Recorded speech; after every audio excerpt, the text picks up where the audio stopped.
자, 전국에 계신 소방공무원 수험생 여러분 안녕하십니까? 저는 윌비스 공무원 학원에서 소방학개론 및 소방관계법규 담당하고 있는 이종오라고 합니다. 일단은 요번 시험 보시느라 정말 수고 많으셨습니다. 요번에 난이도가 제가 봤을 땐 정말 높지 않았나 제 생각이에요, 여러분들. 근데 일단은 뭐 제가 먼저 해설 강의를 할 게 학개론이니까 학개론부터 제가 설명을 드릴게요. 근데 학개론은요, 제 생각에는 작년과 비슷했다라고 저는 생각을 합니다. 법규는 제가 이따가 말씀을 드리겠지만 확실히 난이도가 올랐거든요. 근데 학개론은 작년하고 비슷하지 않나? 라는 개인적인 생각. 당연히 이제 수험생 여러분들이 봤을 때는 그게 무슨 말이냐, 작년보다 훨씬 어려웠다. 그런데 작년 시험도요, 학생분들이 시험장 들어갔을 때 야, 이거 정말 어렵다 라고 말씀을 많이 하셨어요. 그러니까 그거는 봤던 문제니까 여러분들이 지금 체감적으로 쉽게 느끼는 거지, 제가 봤을 때 올해 시험도 작년과 그렇게 크게 틀린 건 없다라고 저는 그렇게 생각을 합니다. 무슨 말씀인지 아시겠죠? 그래서 뭐 일단은 여러분들 시험 보시느라 정말 수고 많으셨고, 오늘 같이 한번 20문제 어떤 게 나왔었나, 아니 과연 그러면 이제 이런 문제가 나왔으니까 내년에 어떻게 시험 준비를 해야 되나, 이런 걸 가지고 저하고 같이 한번 얘기를 해보도록 하겠습니다. 자, 저는 공채 A형을 가지고 여러분들과 같이 얘기를 할 거고요. 4월 3일 시험을 기준으로 해서 같이 한번 얘기를 해보도록 하겠습니다. 자, 일단 문항 분석 한번 가보도록 하겠습니다. 이 앞에 있는 타이틀 같은 경우는 제 이론 교재, 여러분들 목차 그냥 그대로 가지고 왔고요. 그쪽에서 이제 어느 정도 시험 문제가 나왔고, 문항수가 나왔고, 어떤 난이도로 출제가 됐는지 개인적인 생각이니까 여러분들 참고 정도만 해주시면 될 것 같아요. 자, 작년에요, 연소와 화재 파트 7문제가 나왔습니다. 그죠?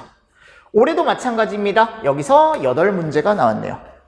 자, 특징적인 건 뭐냐면 연소 화재는요, 제가 항상 말씀드리는 게 뭐예요? 이해가 필요하다. 선 이해 후 암기가 필요한 파트다라고 제가 항상 말씀드리잖아요. 마찬가지입니다. 올해도 마찬가지였죠. 이게 제대로 된 여러분들 관연도를 통한 학습보다는 이론, 철저한 이론 학습을 통한 문제풀이가 들어가야만 맞출 수 있는 문제들, 그런 문제들이 여러 가지가 출제가 됐었습니다. 그래서 제가 봤을 때 올해 가장 어려웠던 파트는 이렇게 2개가 아닐까. 문제가 뭐냐면, 아니 연소 파트에 갔을 때 항상 이제 지문이 저희가 4개다 보니까 야, 2개는 확실히 지워지는데 마지막에 갔을 때 2개가 남는 거예요, 여러분들. 그거 가지고 이제 고민을 많이 하시거든요. 근데 모든 시험이 다 그렇지 않나요? 모든 시험이? 그죠? 제가 봤을 때 야, 2개가 남았어. 근데 이 2개 가지고 정말 고민을 많이 하는 거죠. 그러니까 일단은 그거는 제가 이따가 그런 문제들은 설명을 좀 드릴 거고, 화재 파트도 마찬가지예요. 화재 파트도 여러분들 보셨을 때 생각보다 어렵지 않을 수 있는데, 여기서 이제 한 문제가 조금 여러분들 애매한 문제가 나와서 그것도 이따가 제가 총평을 하면서 말씀을 드리도록 하겠습니다. 화재조사 위험물리론 특이한 문제 없었어요. 소화론 특이한 문제 없었습니다. 소방시설론 정말 특이한 게 그림이 나왔어요. 프로포셔널에 대한 깜짝 놀랐습니다, 보고. 이거 저희 책에 있거든요. 이론 시간에 제가 틀림없이 했습니다. 그리고 제가 동작 설명까지 해드렸어요. 그것만 여러분들이 잘 기억하고 특징만 잘 따두셨으면 저는 충분히 맞췄을 거라고 생각을 하는데, 근데 여러분들이 봤을 때 헷갈릴 수는 있어. 왜냐면 2개 그림 때문에. 근데 그거는 이따가 또 제가 말씀을 드릴 거고, 야, 재난관리법은 너무 평이하게 나왔어요. 진짜 여러분들 이따가 보세요. 너무 평이하게 나왔어요. 다행이죠. 왜냐면 학생분들, 수강생분들이 가장 걱정했던 게 여기거든요. 오히려 여기보다. 이 범위가 너무 넓다 보니까 오히려 너무 평이하게 나와서 보고 깜짝 놀랐잖아. 야, 이런 문제를? 이게 다 나왔던 건데. 이런 식으로 제가 좀 깜짝 놀랐던 기억이 있고, 조직론도 마찬가지예요. 풀어보긴 했었는데 약간 여러분들 생소한 멘트나 이런 게 조금 있었습니다. 네, 그거는 제가 이따가 또 설명을 드리도록 하겠습니다. 그래서 전체적인 제가 봤을 때 시험은요, 중보다는 조금 더 올라가지 않을까, 한 중상 정도로 저는 생각을 합니다. 중상. 그러니까 아예 또 쉬운 건 아니었어요. 한 중상 정도로 여러분들 생각을 좀 해주시면 될 것 같아요. 자, 그리고 나서 그럼 이런 거에 대한 이제 20문제를 쭉 보고 나니까, 자, 보세요. 올해 시험은요, 난이도 향상이 뚜렷하다라고 했지만, 저는 이거를 어떤 기준으로 말씀드린 거냐면, 20년, 21년 기준이 19년도 시험보다 훨씬 더 어떻게 난이도 양상이 뚜렷하게 됐다. 그러니까 계속 이렇게 나올 것 같아요. 학계로는 계속 이렇게 나올 것 같아요. 자, 연소와 화제 파트를 간단하게 여러분들 우리가 봤을 때 관연도에 나왔던 문구뿐만이 아니고 다양한 지문을 통해서 조금 더 깊게 공부를 해야 될 것 같습니다. 이제는. 왜냐하면 내년에도 이런 식으로 나올 수 있거든요. 내년에도. 제가 볼 땐 계속 나올 것 같아요. 왜냐하면 이게 이제 선택 과목이 아니고 저희가 이제 필수 과목으로 포함이 되다 보니까. 무슨 말씀인지 아시겠죠? 자, 세 번째, 이게 가장 중요합니다. 예전에 여러분들 항상 하던 말들이 뭐였냐면, 야, 소방은 그냥 관연도 있잖아요. 학계론, 특히 학계론. 관연도 한 10년치, 한 3-4번 풀면 합격한다. 진짜 그랬어요? 근데 이제 그게 아니라는 거죠. 무슨 말씀인지 아시겠죠? 그래서 관연도 문제 반복 합습보다는 다양한 문제, 그러니까 다양한 문제라는 건 이제 이론 쪽에서도 한번 접근해보고 이런 이론으로도 한번 접근해보고 이런 문제를 여러분들이 많이 풀어봐야 되지 않을까, 제 생각은 그렇습니다. 자, 전체적인 난이도는 중상이라고 여러분들 볼 수 있을 것 같아요. 무슨 말씀인지 아시겠죠? 자, 그러면 20문제가 이번에 이런 게 나왔거든요. 자, 봐봐 여러분들, 이게 20개야. 봐봐, 20개야 지금. 긴급구조 현장 지휘사항. 이거는 여러분들 우리가 관연도에도 나왔던 거고 여러분들이 조금만 공부하셨으면 충분히 맞출 수 있는 문제였고, 중성대 연기 너무 기본적인 문제였어요. 그냥 중성대 정의만 알면 풀 수 있는 문제였고요. 자, 소화 설비에 대한 거, 요것도 여러분들 마찬가지예요. 제가 이거는 그림까지 설명을 드렸어. 이론할 때 개통도를 보고, 야, 이런 식으로 동작을 한다. 기동용기가 터지고, 그 다음 저장용기가 터지고, 무슨 말씀인지 아시겠죠? 사이렌, 방출 표시 등 이런 거 제가 동작 순서를 하나하나 다 설명을 드렸어요. 그것만 잘 기억하고 있었으면 제가 봤을 때 확실하게 찍을 수 있어요, 이거는. 무슨 말씀인지 아시겠죠? 네. 자, 소방 역사. 요거는 여러분들 종로 저희 경성소방서 있잖아요. 1925년, 그죠? 그것만 알았으면 바로 답할 수 있었어요. 일단 조금 문제가 되는 게 이거야, 여러분들. 학생분들이 많이 헷갈려 했던 문제. 그러니까 이걸로 약간 변별력을 가릴 수 있을 것 같아요. 공부를 한 사람과 공부를 하지 않은 사람. 단순하게 공부를 한 사람과 또는 심도 있게 공부한 사람. 무슨 말씀인지 아시겠죠? 그래서 백드래프트 문제 조금 어려웠고요. 소화 방법 1류. 야, 이건 너무 쉽지. 이거 몇 번 풀었어요, 여러분들? 몇 번 풀었어요, 수업 시간에. 많이 했고요. 이따가 제가 멘트를 해드릴 거고요. 그래서 여기 특수화재 분류도 마찬가지잖아. 이거 작년에도 나왔어요. 이거 어디서 나오는 거예요? 화재조사 쪽에서 저희가 이제 보고규정에 가보면 대형화재가 있고 중요화재가 있고 특수화재가 있다 그랬잖아요. 그 분류 여러분들 말을 하는 거고, 재난사태 선포 정말 기본적인 문제죠. 소방조직원리 저희 다뤄봤고요. 이것도 정말 기본적인 문제예요. 또 문제가 되는 게 요거 말 많죠. 블레비 말 많습니다. 일단 요것도 제가 이따가 총평을 할 때 말씀을 드릴 거고, 프로포셔널. 야, 이게 그림이 나왔어요. 그림 4개가 나왔습니다. 그죠? 근데 확실히 말씀드릴 수 있는 건 일단은 책에 그대로 들어가 있습니다. 그림이 똑같아요. 그림도 똑같고, 거기서 이제 어떻게 하는 거냐면 내가 이제 선택을 하는 거야. 선택을 하는 건데, 이것도 특징 잡아서 제가 틀림없이 설명을 드렸어요. 일단은 자, 재난관리 단계 조치 이거 워낙 많이 풀어봤고요. 예방 단계에서 할 일, 대비 단계에서 할 일, 대응 단계, 복구 단계, 그죠? 자, 최소 산소 농도 요 문제도 조금 어려웠을 수도 있는데, 요게 이제 뭐냐면 우리 MOC 문제거든요. 이것도 이따가 제가 멘트를 좀 해드릴게요. 완전 연소 산소 부피 이거 저희에 풀었어요, 여러분들. 풀었고, 연소 속도 조금 어려울 수 있습니다. 요 문제 조금 어려울 수 있고요. 폭발, 소화 방법, 기본적인 문제입니다. 물소화약제, 피난구조설비라던가 화재 진행 과정. 이 밑에 있는 것들은 연소 속도 빼고는 다 기본적인 문제였어요. 무슨 말씀인지 아시겠죠? 그래서 제가 봤을 때 학생분들이 실수할 만한 게 이 노란색으로 칠한 부분. 공부를 하셨다면, 공부를 제가 했다면 이런 식으로 이제 체크를 조금 해두시면 여러분들이 이런 게 나왔었구나. 그리고 이게 조금 어렵게 나왔구나. 라고 생각을 좀 해주시면 될 것 같아요. 무슨 말씀인지 아시겠죠? 그래서 자, 이제 한 문제 그럼 제가 이제 공채 A형을 가지고 한번 말씀을 한번 드려볼게요. 자, 지금 저희가 재난 및 안전관리 기본법상 재난 현장에서 시군구 긴급구조통제단장의 긴급구조 현장 지휘사항을 모두 고른 것은 그랬습니다. 제가 수업 시간에 뭐라고 했냐면, 긴급구조통제단장의 긴급구조 현장 지휘사항은 저희 소방 쪽과 관련된 내용이기 때문에 꼭 통으로 그냥 암기를 해주셨으면 좋겠다라고 제가 몇 번 강조드렸습니다. 무슨 말씀인지 아시겠죠? 그래서 제가 모의고사 강의를 할 때나 이럴 때 그래서 여러분들 이런 문제들 처음 보는 문제가 아니라고 내가 틀림없이 파이널 모의고사 3회차 8번에 가보면 이런 문제를 냈습니다. 옳은 걸 고르시오라고 해가지고 그때 제가 뭐를 냈냐면 전체적인 조항을 넣고요. 옳은 게 몇 개냐 옳은 게 몇 개냐 똑같이 나왔어요. 여러분들 무슨 말씀인지 아시겠죠? 그러니까 이런 것들을 기본적인 문제지만 연습을 하고 가는 것과 연습을 하고 가지 않은 거는 여러분들 천차만별 그러니까 천차만별이라 그러면 좀 그렇고 여러분들 큰 차이가 난다라는 거죠. 무슨 말씀인지 아시겠죠? 그래서 여러분들이 이런 것들은 충분히 다 푸셨을 것 같아요. 제가 봤을 때. 그래서 답이 뭐였냐면 기억, 니은, 디귿, 리을 다 맞는 거죠. 그러니까 이게 특징적인 게 뭐냐면 지난번 시험도 그랬어요. 지난번 시험에도 기억, 니은, 디귿, 리을 다 줬거든요. 근데 그게 또 다 맞는 거였어. 그죠? 그러면 내가 내년에 보면은 또 4개가 나오면 다 맞는 걸로 해야지. 안 보고 그렇게 찍으면 안 되고. 그러니까 이게 학생분들이 충분히 의심을 가질 만하단 말이에요. 왜냐하면 다 맞으니까 내가 뭔가를 잘못 알고 있나. 근데 그게 맞아. 여러분들이 알고 있는 게 다 맞는 거였어요. 이런 것들이 특징적으로 나왔다라는 거죠. 근데 요거는 이제 어떻게 보면 충분히 암기하고 숙지하라고 제가 말씀을 드렸던 문제라서 충분히 문제를 푸실 수 있지 않았을까라고 생각을 합니다. 그래서 요거 여러분들 문제 하나 풀 수 있었으면 될 것 같고요. 2번도 마찬가지죠. 이거 워낙 많이 풀었잖아요, 우리. 자, 지금 보세요. 연기에 대한 설명으로 옳지 않은 거 그랬죠? 옳지 않은 거. 여러분들 제가 보고 있는 이 프린트는 올라가 있을 거예요 하셨죠? 첨부 자료로 올라가 있으니까 여러분들 같이 옆에 놓고 보세요. 거기 가보면 제가 관련 선지나 이런 거 다 넣어놨어요. 자, 저 혼자 보는 거 아니야? 저 혼자 보는 거 아니니까 오해하실까봐. 자, 연기에 대한 설명으로 옳지 않은 거 그랬죠?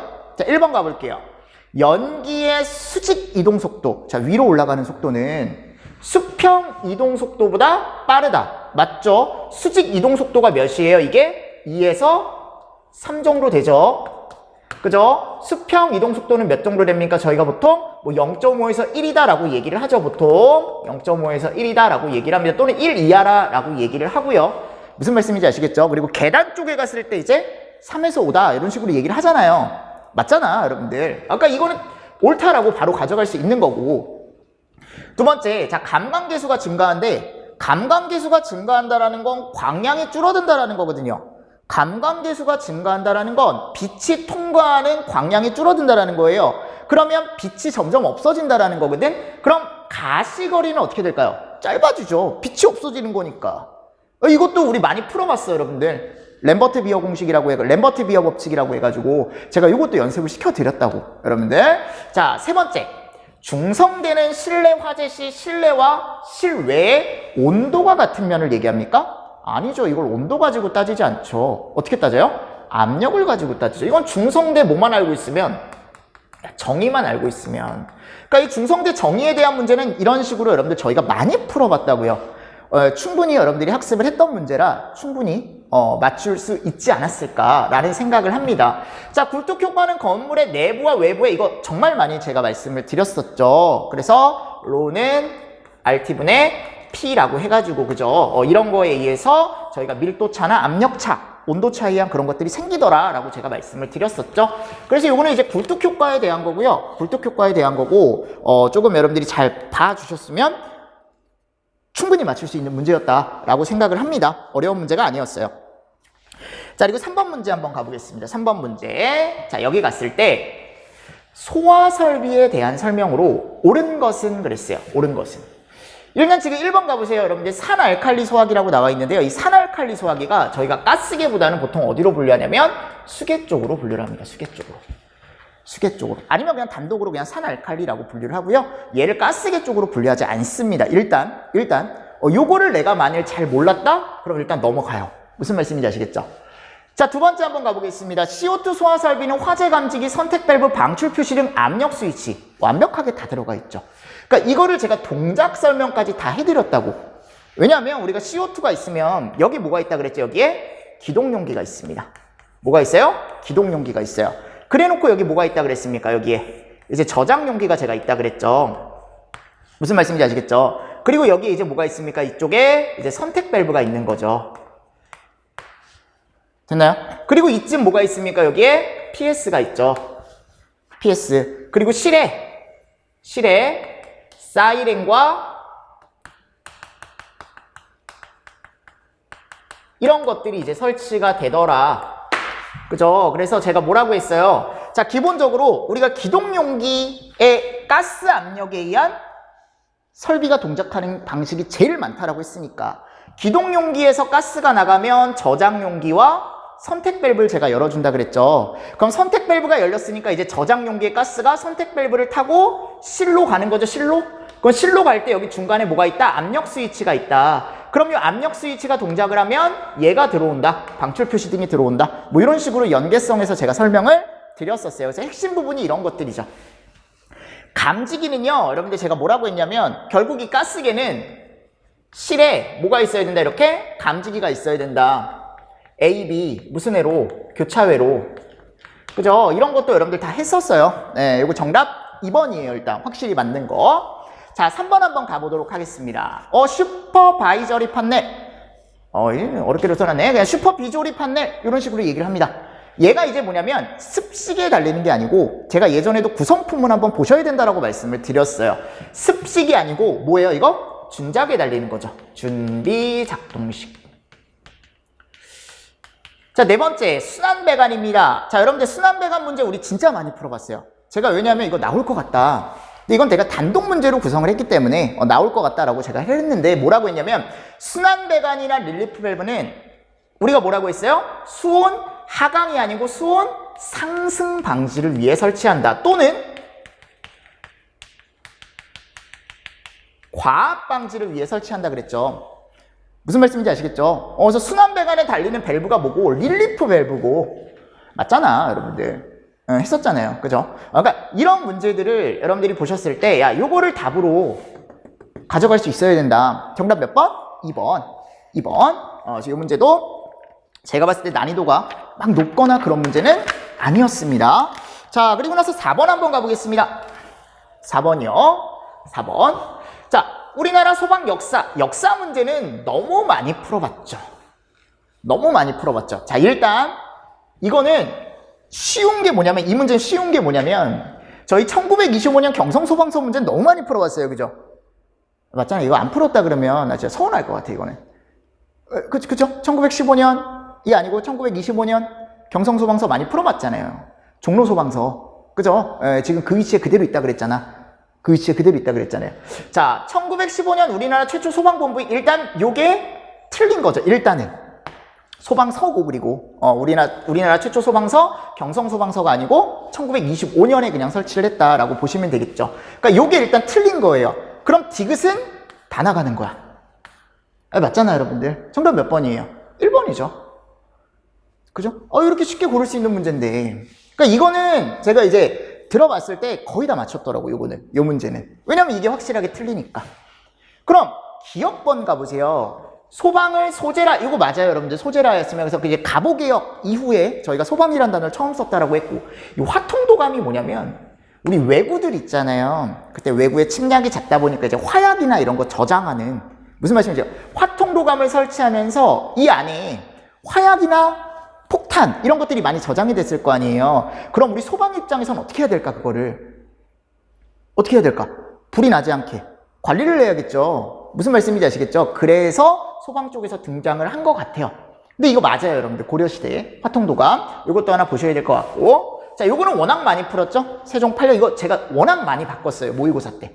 뭐 세종 8년으로 바꿨다가, 뭐 5년으로 바꿨다가. 무슨 말씀인지 아시겠죠? 그래서 금화도감을 설치하였다.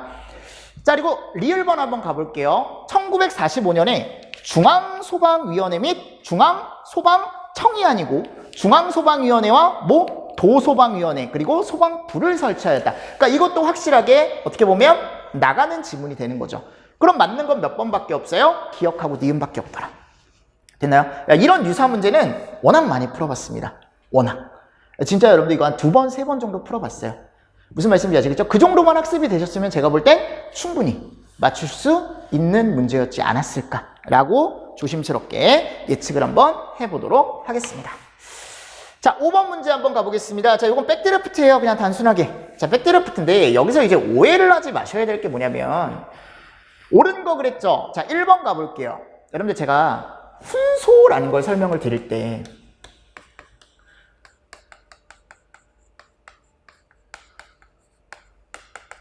불완전 연소 형태로 산소가 뭐한 상태에서 부족한 상태에서 일어나는 연소다라고 제가 말씀을 드렸었죠.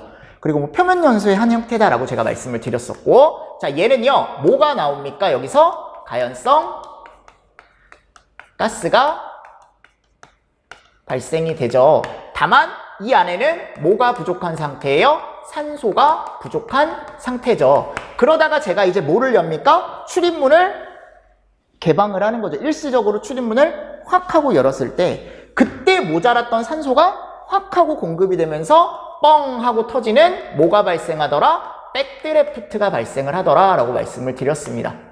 무슨 말씀인지 아시겠죠? 그럼 여기서 이제 가연성 가스가 어떤 게 나오냐? 자, 기본적으로 지금 무슨 연소니까? 불완전 연소니까, 그죠? 그래서 뭐 일산화탄소 이런 것들이 나오고, 그 외에도 거기 갔을 때 뭐 탄화된 입자, 뭐 이런 여러 가지 이제 가스들의 이런 것들이 섞여 나올 거란 말이에요. 그럼 결국 얘가 무슨 역할을 하는 거예요? 가연물 역할을 하는 거죠. 얘네들이 탈 수 있는 가연물 역할을 하는 거죠. 그럼 가연물이 있고 지금 뭐가 있으니까 지금 이제 산소가 부족한 상태에서 뭐가 들어오니까 산소가 확 하고 들어오니까 뻥 하고 터지는 거죠. 산소가 일시적으로 들어오면서. 그러니까 지금 봤을 때 요 1번 멘트는 맞는 거다라는 걸 일단 하나 가져가시고, 자, 두 번째 한번 가볼게요. 화재 진압 시 지붕 등 상부를 개방하는 것보다 출입문을 먼저 개방하면 안 되죠. 맞잖아요, 여러분들. 출입문을 통해서 우리가 산소가 급격하게 확 하고 들어가면 뻥 하고 터진다라고 제가 말씀을 드렸었잖아요, 그죠? 그래서 저희가 백드래프트 전술법 중에 뭐가 있습니까? 배연법 또는 우리가 뭐라고 하냐면 지붕 환기법이라는 게 있죠. 그러니까 지붕 쪽으로 먼저 빼고 그 다음 출입문을 열어라 라고 되어 있고, 세 번째 밀폐된 실내, 이건 맞아요. 현상으로 출입문을 한 번에 완전히 개방하면 산소가 어떻게 될까요? 순식간에 확 하고 들어가겠죠. 뻥 하고 터지는 거예요, 여러분들. 안 된다라는 거지, 이거는. 네 번째, 연료 지배형? 아니죠. 왜? 뭐가 부족하다 그랬어요? 산소 부족. 그러니까 얘는 연료 부족이 아니고 뭐예요? 연료 지배가 아니고 뭐예요? 환기 지배죠, 환기 지배. 그러니까 여러분들 보세요. 제가 예전에 뭐라고 말씀드렸냐면, 환기 지배 나온다? 헷갈리면 얘를 봐라, 얘. 환기 지배라는 건 얘 말에 들어가 있는 게 모자란 거다. 환기가 잘 안 된다. 산소가 잘 안 된다. 연료 지배형이라는 건 이 단어에 들어가 있는 얘가 모자란 거다. 지금 뭐가 모자란 거예요? 연료가 모자란 거다. 가연물이 모자란 거다. 이렇게 구분하시라고 제가 틀림없이 말씀드렸잖아요. 무슨 말씀인지 아시겠죠? 이건 정답 그래서 몇 번이에요? 1번. 이 문제가 조금 어려웠을 수도 있어요. 여러분들이 고르실 때. 왜냐면 항상 나오던 지문으로 나온 게 아니어서 전체적인 어떤 내용을 좀 알아야 문제를 풀 수 있는 문제였고요. 자, 6번째 문제 한번 가볼까요? 야, 이거는 제가 이거 살짝 말씀드리고 싶은 게 뭐냐면, 제가 그 수업 끝나기 전에 이제 1시간에 제가 뭐를 했었냐면, 이제 요번에 나올 만한 것들 여러분들 별표 쳐서 이렇게 드렸었거든요. 그럼 거기 잘 봐봐요, 여러분들. 위험물 내가 몇 류 위험물 나올 것 같다고 했는지. 네, 잘 보면 제가 1류랑 3류 아마 이렇게 넣어놨을 거예요. 1류 나왔잖아. 그치, 여러분들? 네, 그러니까 봐봐요. 이거 워낙 많이 풀었어요. 1류 위험물인 알칼리 금속의 과산화물은 이거 무기과산화물 얘기하는 거잖아요, 그죠? 물 사용하면 됩니까? 안 되죠. 이거 물 사용하면 제가 뭐 나온다 그랬어요? 산소 발생한다 그랬잖아요. 됐죠? 그러니까 요거는 옳지 않은 건 바로 얘예요. 그러니까 얘는 그러면 뭐를 사용을 해야 되냐? 마른 모래를 사용한다던가, 맞습니까? 또는 팽창, 질석이나 진주함을 사용한다던가, 또는 금속화재용 분말을 사용한다던가, 이런 식으로 약간 질식에 의해서 끄는 거지 주수 냉각으로는 절대 끄지 못한다. 산소가 나오기 때문에. 두 번째, 자, 마그네슘 이거 수소가스 나온다 그랬죠? 건조소 사용합니다. 그래서 마른 모래 사용합니다. 알키랄루미늄, 이것도 우리가 불을 끌 때 메탄, 에탄 이런 가연성 가스가 나오기 때문에 물과 만났을 때 주수 절대 안 돼요. 사류 위험물인 알코올은 내알코올포를 사용한다? 여러분들 내알코올포라는 건 특수포라 그랬죠, 그죠?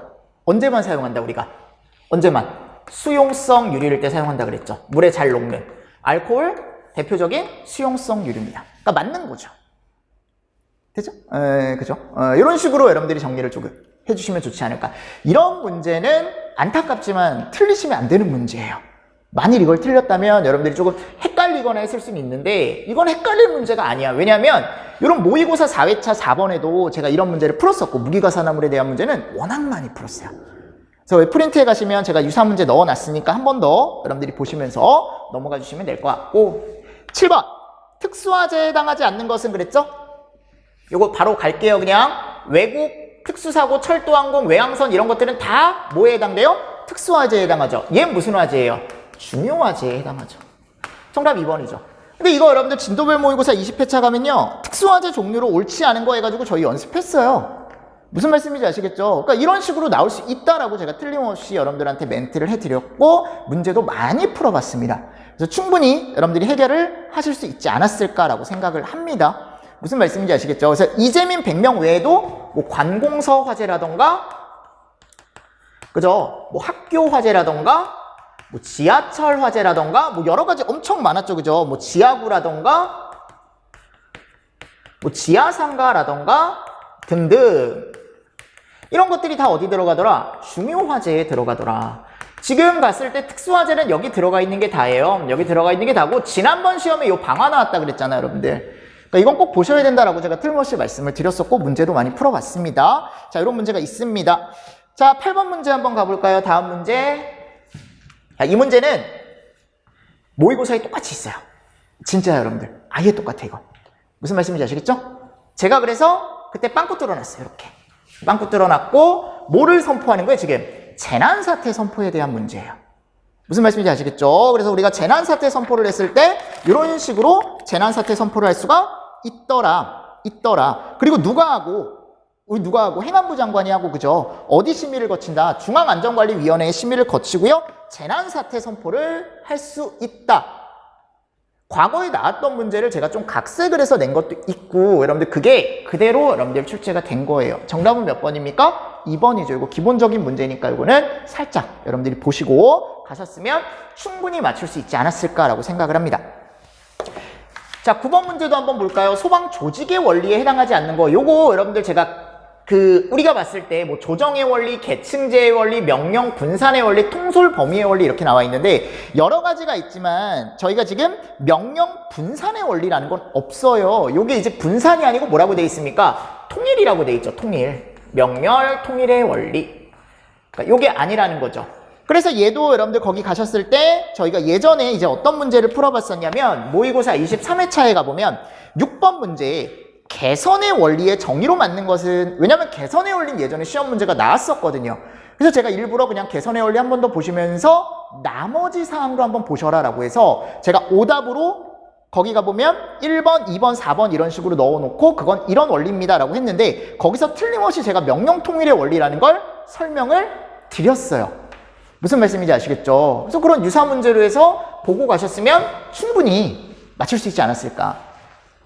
그리고 이거는 관연도에 이제 한 번 나왔던 문제긴 한데 관연도에 한 번 나왔더니 이제 한 번 더 나온 거잖아요. 그죠? 그럼 지금 봤을 때 이게 그냥 봐봐요. 여러분들. 분산의 원리 뭐 이상하지 않아요? 아니 위쪽에서 이제 명령하는데 얘한테는 이걸 명령하고 똑같은 내용인데 이제 이렇게 일해라. 근데 또 이 사람한테는 이렇게 일해라. 이게 아니고 여러분들 위에서 명령을 할 거면 하나의 통일된 어떤 내용을 가지고 명령을 해야겠죠. 그러니까 이게 분산이 되면 안 된다라는 겁니다. 아셨죠? 그래서 이런 원리가 있더라. 소방 조직의 원리요. 그래서 한번 잘 보시면 좋을 것 같아요. 자, 그럼 10번 문제 한번 같이 보도록 하겠습니다. 자, 이 블레비 문제. 이게 말도 좀 많고요. 그죠? 탈도 많은 문제입니다. 학생분들이 제일 어려웠다라고 얘기를 하더라고요. 이 블레비 문제가. 자, 그럼 일단 저희가 블레비를 얘기할 때 어떻게 얘기를 하냐면 이렇게 얘기를 하죠. 여기 지금 뭐가 있다? 여기에 액화가스 탱크 용기가 있다.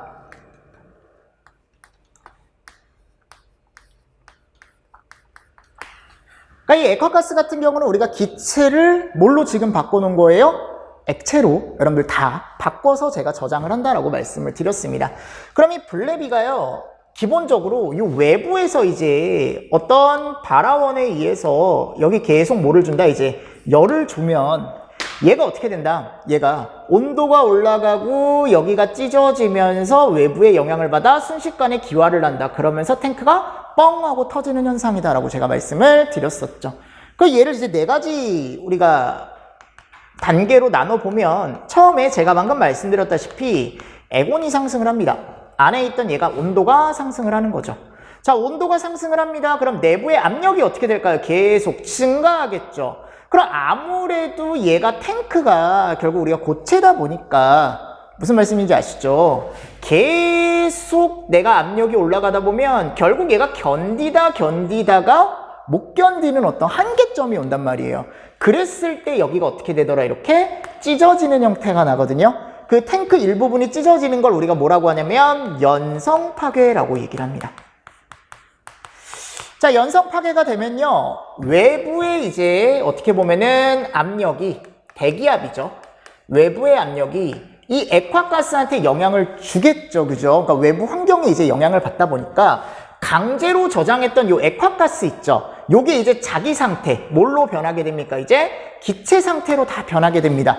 외부의 압력이 영향을 주다 보니까. 그러니까 이렇게 생각하시면 돼. 이 안에 액화를 하기 위해서 내가 고압을 만들어 놨는데 이 고압이 풀린다라는 거죠. 압력이 높은 게 풀린다라는 거죠. 그럼 풀리면 얘는 이제 본인 이제 태생 있잖아요, 여러분들. 본인 생긴 모양 걔로 막 돌아가려고 하는 거야. 그러니까 뭘로 돌아갈까요? 당연히 기체로 순식간에 막 변하기 시작하거든요. 걔를 우리가 기화라고 얘기를 합니다. 그래서 순식간에 막 기화가 되는 거야, 얘가 이제. 순식간에. 그럼 여기 안에 있던 액화가스 양이 점점 줄겠죠. 왜냐면 액체 양은 줄고 계속 기체로 되니까, 걔가. 그럼 그 기체로 되면서 안쪽에 요 탱크를 계속 칩니다. 땅땅. 충격을 주는 거죠. 우리가 걔를 뭐라고 합니까? 액격이라고 얘기를 하죠. 액격 현상이라고 얘기를 하고, 여러분들 액격이 계속 일어나요. 안쪽에서 이제 찢어진 거 있었는데 일부분이었는데 액격이 계속 일어나니까 얘 내성, 얘가 여러분들 어떻게 될까요? 강도가 낮아지겠죠, 그죠? 계속 낮아지겠죠. 그러면서 이게 견디지 못하고 뻥 하고 터지는 거죠. 얘를 우리가 취성 파괴라고 얘기를 합니다. 자, 여기까지를 우리가 블랩이라고 얘기를 하는 거예요. 여기까지 블랩이다. 자, 근데 이 블레비를 우리가 그래서 물리적 폭발이라고 얘기를 하고요. 근데 이 블레비만을 보는 게 아니고 당연히 얘가 폭발을 하면 안에 있던 액화가스들이 나오기 때문에 외부 점화원에 의해서 불이 붙을 수 있겠죠. 그러니까 이게 물리적 폭발이 원인이지만 나중에 갔을 때 뭘로 전이가 될 수 있다? 화학적 폭발로 전이는 될 수 있다. 화구현상, 파이어볼이라고 해가지고, 그죠? 이런 식으로 전이는 가능하다라고 제가 말씀을 드렸었습니다. 그리고 또 뭐가 가능하냐면, 아니 여기서 계속 찢어진 곳에서 이쪽에서 찢어진 곳에서 계속 기체가 나올 거 아니에요. 바깥쪽으로 기화가 많이 된다라고 했으니까, 그죠? 그럼 걔네들이 이제 이렇게 부분적으로 모이는 거지. 여기 가스 뭉게뭉게 개방계에서 이렇게 모이는 거지 대기 중에. 그러다가 이게 점화원에 의해서 뻥 뭐 이런 식으로 이제 폭발이 일어나는 거죠. 구름 모양으로. 얘를 우리가 뭐라고 했습니까? 증기온 폭발이라고 말씀을 드렸었죠. 그러니까 결국 이거야, 여러분들. 내가 블랩이든 UVC, 증기온 폭발 VC이든 결국 일어나는 건 뭐 때문에 이거? 액화가스 저장 탱크의 바깥쪽에 이제 뭐가 났기 때문에 요 발화가 됐기 때문에 일어나는 현상이다 라고 지칭할 수 있다라는 겁니다. 그러니까 우리가 1번을 볼게요. 1번 보세요. 액화가스 저장 탱크에서 일어날 수 있다는 점, 이거 하나만 딱 줬잖아. 이 점만 공통점이라고. 이 점만. 그러니까 왜냐하면 얘네들은 차이가 확실히 있습니다. 블레비는 뭐고? 밀폐계에서 일어나는 거고, 폭발이. 증기온 폭발은 뭐고? 개방계에서 일어나는 거고. 확실한 차이가 있지만 무슨 말씀인지 아시겠죠? 근데 요 점에서는 공통점이라는 거죠. 요 점에서는. 됐나요? 그러니까 1번을 맞다라고 보시는 게 맞을 것 같아요. 요 문제는. 무슨 말씀인지 아시겠죠? 요 점은 같은 게 맞으니까 1번은 맞아요. 2번. 액화가스 저장 탱크에서 물리적 폭발이 순간적으로 맞는 얘기죠, 그죠? 4번 볼까요? 직접 열을 받은 부분이 액화가스 저장 탱크의 인장 강도를 초과한다. 인장 강도라는 건 어떤 재료가 견뎌주는 강도거든요, 여러분들. 그럼 얘가 견뎌주는 한계점이 와서 그게 초과를 했을 때는 기상부에 면하는 지점, 기체 부분에 면하는 지점, 여기 먼저 뻥 하고 터져버린다라는 얘기예요. 그래서 이런 것도 이제 멘트로 들어가 있습니다. 책이나 이런 데 가보면, 저 이론책에 가보면. 근데 여기 3번을 이제 가볼게요. 아니 그러면 답이 3번이라는 건데 볼게요, 여러분들. 블레비의 규모는 파열시 액체의 기화량에는 차이가, 이건 확실히 차이가 있어요. 액체 기화량.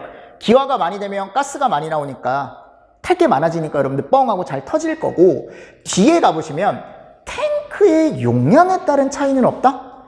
그러니까 이게 좀 애매한 멘트예요. 그러니까 어떻게 보면 답이 없다라고도 판단을 할 수가 있어요. 왜냐하면 용량이라는 건 뭐냐면 이거거든요. 그냥 용량은 0.5리터.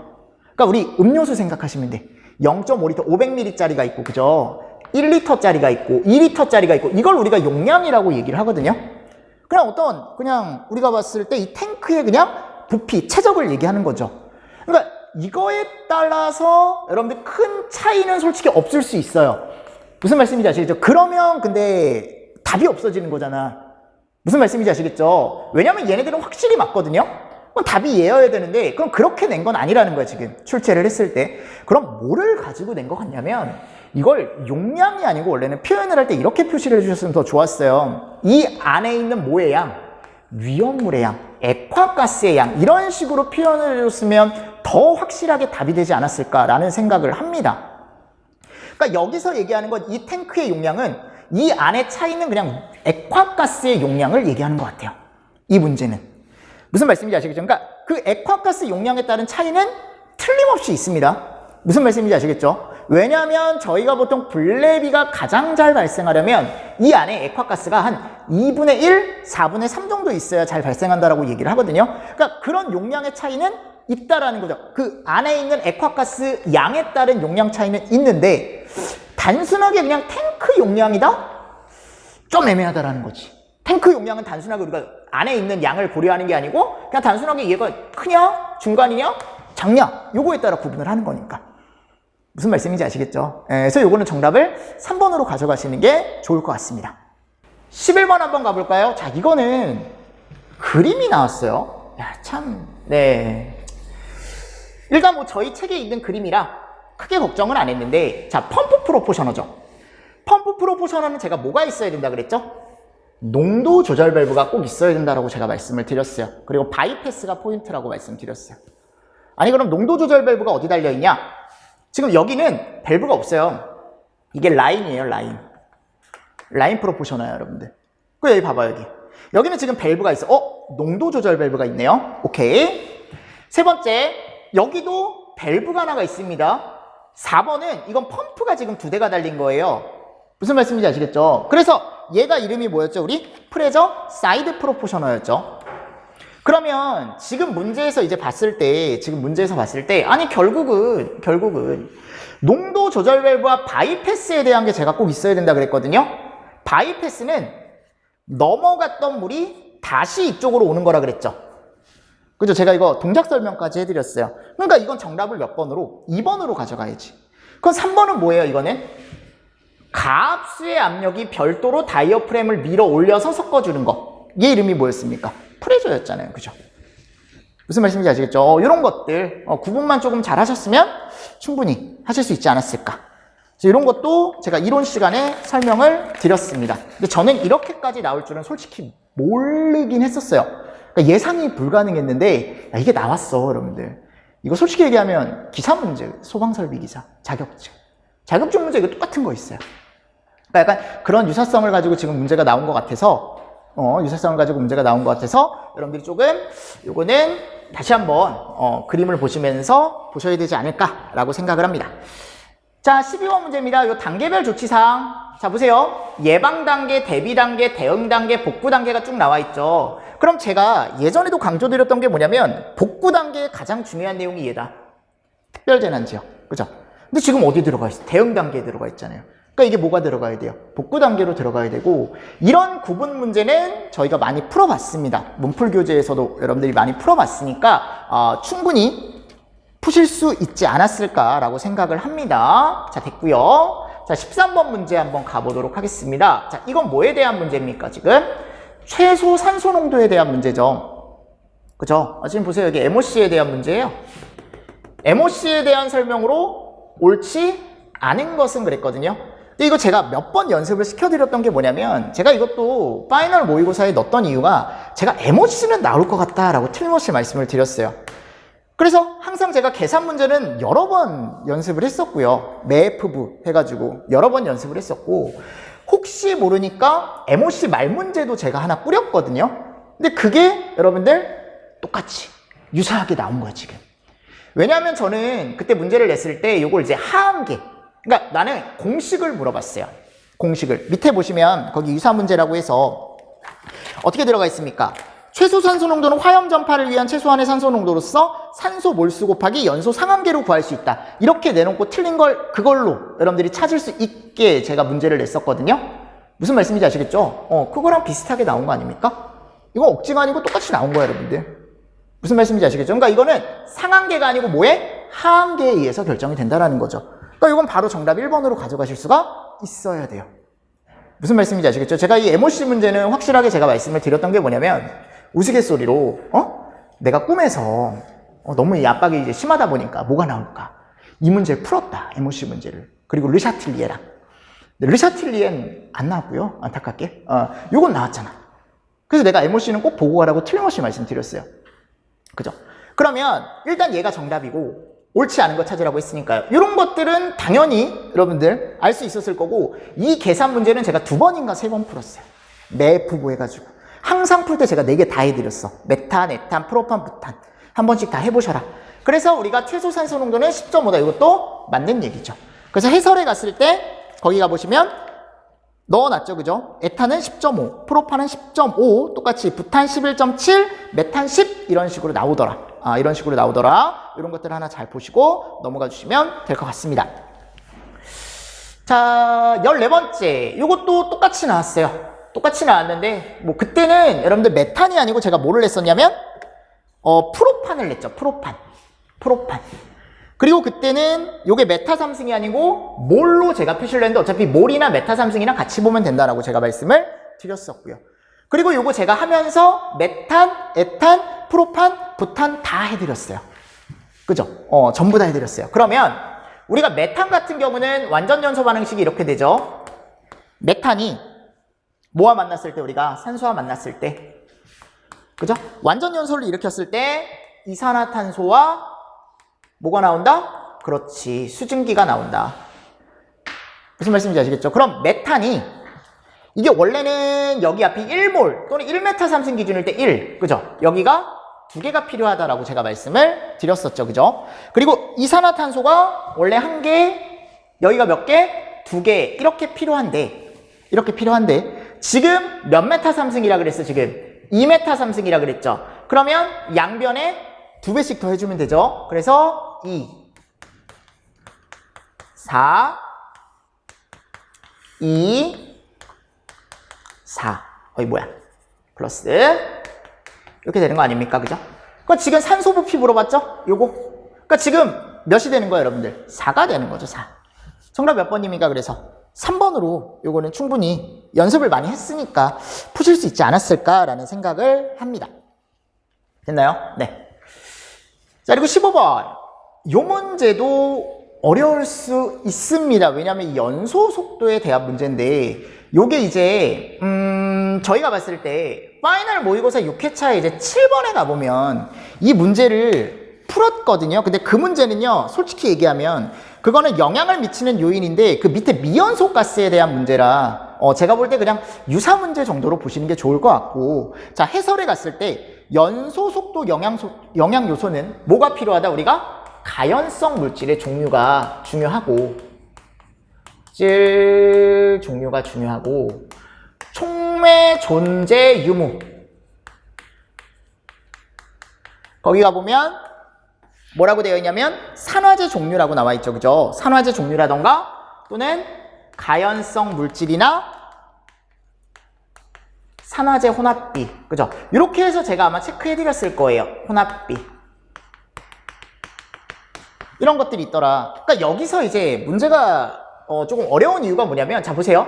가연성 물질의 종류. 이건 당연히 연소 속도가 빨라지냐 느리게 되냐 당연히 영향을 줄 수가 있습니다. 촉매 존재 유무와 농도. 그러니까 이 촉매라는 건 결국 뭐를 얘기하는 걸까요? 가연물을 얘기하는 거죠. 가연물을 얘기를 하는 거죠. 가연물 또는 우리가 산소라고 하는 게 낫겠네. 산소.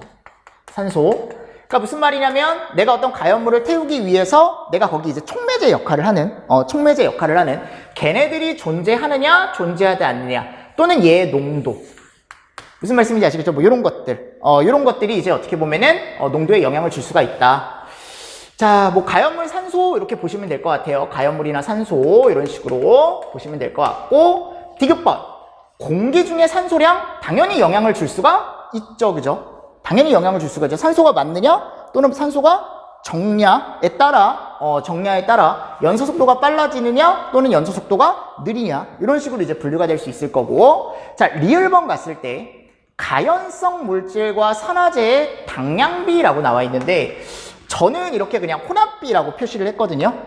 그러니까 결국 여기서 얘기하는 당량비라는 건 뭐냐면 연료와 산소의 비거든요. 그러니까 연료라는 건 가연물이겠죠. 지금 가연성 물질이라고 나와 있잖아요. 가연성 물질. 맞습니까? 그럼 이 가연성 물질이라는 건 지금 보세요, 여러분들. 여기 가연성 물질이라는 건 산소와의 당량비 이걸 얘기하는 거거든요.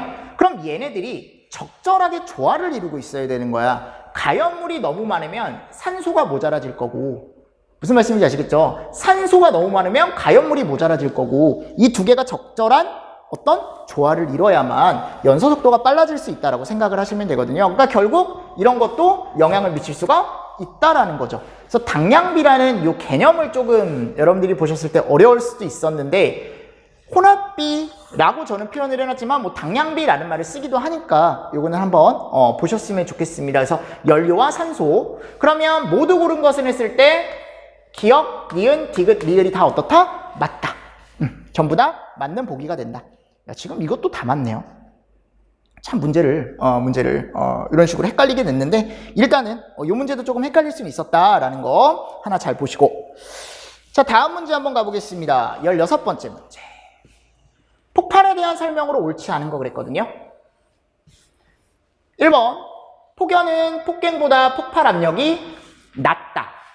확실히 낮죠, 그죠? 폭연이 더 낮죠. 폭갱이 더 큰 거고요. 2번, 분해 폭발에 대한 정의고요. 물리적 폭발은 물질의 상태가 변하거나 온도, 압력, 조건의 변화에 따라 발생한다. 이것도 맞죠, 여러분들? 그럼 얘 왜 틀린 거예요? 이거는 틀리시면 안 돼, 이 문제. 이 왜 틀린 거야? 무적, 미스트 상태. 맞습니까? 이렇게 가연성 액체가 미스트 상태로 갔을 때 불이 붙어서 폭발하는 거. 이게 중합 폭발이 아니고 뭐죠? 분모 폭발이죠, 그죠? 중합 폭발은 중합 반응에 의해서 폭발을 하는 거고.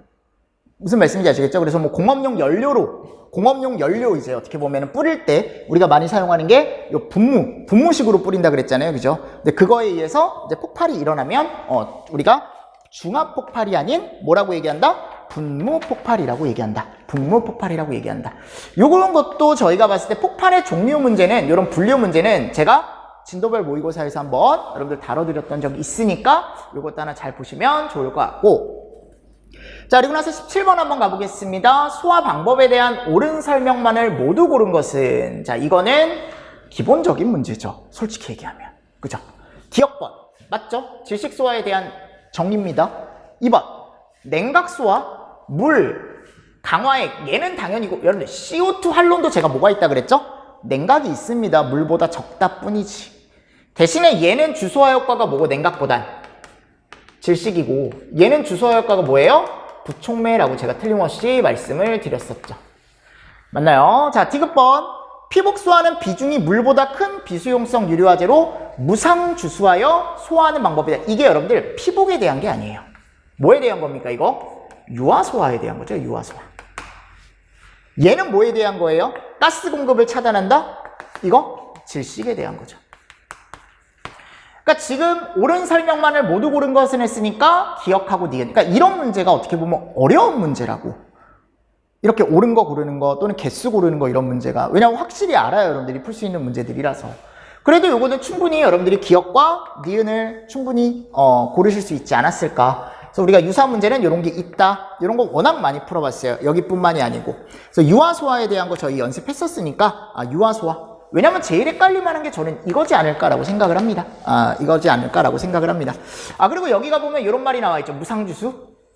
무상주수는 뭐예요? 물을 어떻게 뿌린다라는 거예요? 얇게 뿌린다. 그래서 요거는 정답을 1번으로 바로 가져가실 수 있을 것 같고요. 물 소화 약제에 대한 건 뭐 워낙 많이 했어요. 이것도. 자, 옳은 거 찾으라 그랬죠. 1번은 왜 틀렸습니까? 질식소화 가능하잖아요. 그죠? 수증기가 부피가 몇 배가 된다 그랬습니까? 1650에서 1700배까지 된다라고 했으니까 기화가 되면서 그러면 얘가 질식소화에 효과가 있다. 2번 이거 중요하다 그랬죠. 분무상으로 방사 시에 유류화제와 전기화제에도 적응성이 있다. 이거 여러 번 한 거 아닙니까? 그러니까 2번이 맞는 거죠. 이거는. 그래서 우리가 일반적으로 스프링클러나 이런 것들은 적상, 그죠? 옥내수화제는 봉상. 근데 그거보다 작은 거라고 하면은 저희가 뭐라고 얘기하냐면 물분무나 미분무. 이쪽은 B급과 C급에도 적응성이 있다라고 제가 말씀을 드렸었고. 3번. 물은 비열과 기화열 값이 작아 냉각 수화 효과가 우수하다. 이게 작은 게 아니고 어떤 거예요, 여러분들? 커서. 됐나요? 커서. 그리고 네 번째, 수용성 가염 물질인 알코올, 에테르, 에스테르 등으로 인한 화재에는 적응성이 없는 게 아니고 이런 것들은 물에 녹으니까 저희가 무슨 소화가 가능하다? 희석 소화가 가능하다. 희석 소화. 대량의 물을 뿌려가지고 그냥 얘네의 농도를 물에 녹으니까 옅게 하는 거죠. 그래서 이걸 우리가 희석 소화라고 얘기를 한다. 그러니까 옳은 건 몇 번이에요? 2번밖에 없는 거예요. 아셨죠? 네, 2번밖에 없는 거고요. 자, 19번. 피난 구조 설비에 대한 설명으로 옳지 않은 거. 이거는 여러분들 살짝만 이제 생각을 좀 해주시면 되는데 제가 이론 교재 설명할 때 틀림없이 하나하나가 이런 식으로 사용을 하는 거다라고 설명을 드렸습니다. 피난 설비 하면서 피난 구조 설비 하면서 야, 이런 건 이때 사용하고요. 이런 건 이때 사용하고. 인공소생기, 인공호흡을 시켜 환자를 보호하거나 구급하는 기구이다. 맞고요. 자, 피난구 유도등. 이거 제가 어디 달려있는 거라 그랬죠? 항상 설명드렸잖아. 출입구 위에.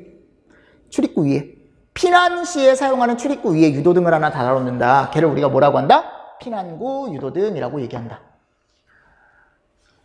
복도 통로 유도등이란 피난 통로가 되는 복도에 설치하는 통로 유도등으로서 피난구의 방향을 명시하는 것을 얘기한다. 이것도 맞죠? 복도 쪽에 우리가 달아서 통로 유도등. 그래서 통로 유도등의 종류로는 복도 통로 유도등, 거실 통로 유도등, 계단 통로 유도등 이런 게 있다라고 제가 말씀을 드렸었고, 자, 얘는 여러분들 구조대죠. 구조대가 제가 뭐라 그랬어요? 포대자루라 그랬잖아. 쌀포대 그냥. 쌀포대 그냥 이어놓은 거라 그랬잖아요. 쌀포대, 포대자루. 그냥 포대자루 타고 사람이 어떻게 하는 거다? 이 안에서 슉 하고 내려오는 거다.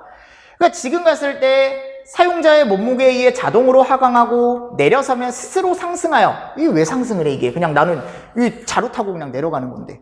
그러니까 이건 구조대에 대한 설명이 아니고 무동력 피난기구라고 나와 있죠. 이게 뭐냐면 승강식 피난기에 대한 거예요. 이것도 설명드렸어. 승강식 피난기. 제가 이거 어떻게 한다라고 했냐면 저희가 봤을 때 예를 들어 여기 상층에 승강식 피난기가 설치가 되어 있다. 그러면 사람이 이 위에 올라간다. 그럼 얘가 어떻게 된다? 사용자의 무게에 의해서 저절로 내려온다. 그럼 사람 피난한다. 그럼 여기 내려왔던 건 다시 올라간다. 이게 승강식 피난기예요. 동력 필요합니까? 아니요. 사용자 무게에 따라 저절로 내려오는 거. 정답 4번. 20번. 실내화재의 진행 과정을 설명한 내용으로 옳지 않은 것은 그랬습니다. 이거는 발화기. 이 발화기라는 게 그래서 뭐를 얘기하는 거냐면 최초로 불이 붙었을 때 즉 초기 얘기하는 거예요. 초기. 그래서 독립 연소하고 있으면 다른 동으로 연소 위험은 없다. 그죠? 두 번째, 성장기. 화재의 진행이 급속히 이루어지고 계구부에서는 검은 연기가 제가 검출이 된다라고 말씀을 드렸죠. 진행도 급속히 이루어지는 시기고요. 자, 최성기. 산소가 부족하여 연소되지 않은 가스가 다량 발생한다. 뭐 이것 때문에 조금 애매할 수도 있는데 이게 산소가 부족하다 그랬잖아요. 이게 무슨 지배라는 거예요? 환기지배라는 거 아닙니까? 그죠? 제가 그래서 예전에 갔을 때 성장기, 최성기로 넘어올 때 성장기 때는 무슨 지배요? 연료지배요. 최성기 때는 무슨 지배요? 환기지배요. 그죠? 그러니까 지금 산소가 부족한 상태이기 때문에 연소되지 않은 가스가 다량 발생할 수 있는 시기다. 최성기. 자, 네 번째, 감퇴기 또는 감쇄기, 종기, 말기. 자, 이때는 가연물이 몇 프로가 다 소진이 되는 시점이에요? 80% 이상이 소진되는 시점이죠. 근데 여기 갔을 때 뭐 이런 건 떨어질 수 있어, 그때도. 왜냐면 80% 이상이 떨어졌으니까. 근데 열 발산율이 증가하기 시작한다? 아니죠. 가연물이 벌써 탔는데 이미 80%가. 그러니까 이때는 증가가 아니고 감소하기 시작한다. 됐나요? 됐나요?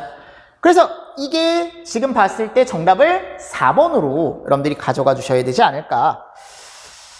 자, 이런 유사 문제도 감쇄기에 대한 것만 해서 제가 문제를 풀어봤었어요. 여러분들 이런 것도 하나 잘 보시고 넘어가 주시면 될 것 같습니다. 자, 일단 이렇게 20문제를 풀어봤습니다. 여러분들 수고 많으셨습니다. 시험 보시느라. 아마 내년에도 이 정도 난이도로 나오지 않을까라고 생각을 합니다. 학계로는 항상 이 정도로 나올 것 같아요. 확실히 된 건 뭐냐면 절대 문제만 풀어서는 이제는 합격 못합니다. 처음부터 여러분들이 기본 이론부터 해서 우리가 심화 이론, 문제풀이 이런 식으로 어떤 하나의 과정을 통해서 여러분들이 학습을 하셔야, 철저한 학습을 하셔야 합격을 할 수 있는 점점 그런 소방 공무원 시험으로 가지 않나 라고 생각을 합니다. 무슨 말씀인지 아시죠, 여러분들? 일단 시험 보시느라 수고 많으셨고요. 여러분들 소방학개론에 대한 해설은 이렇게 마치도록 하겠습니다. 여러분 수고 많으셨습니다.